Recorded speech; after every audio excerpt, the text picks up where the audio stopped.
How to write a statement of purpose for the United Kingdom. Step 1. Write about your brief details, educational background, hobby, etc. in the first paragraph. Step 2. Talk about your course in this paragraph and answer these questions. What is your desired course? What is your future career? How this course will help you in your future career? Which unique things have made you choose this course among relevant different courses? What is the benefit of choosing this course? Step 3. Talk about your university. Answer these questions in this paragraph. Why this university? What kinds of facilities are being provided by this university? Please note that this part should be 2 sections. Course and campus-based facilities. Which unique things have made you choose this university over choosing others? Universities' rankings in different categories. Please avoid generic and economic points.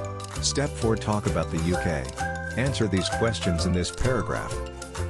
Why the UK? The value of a UK degree.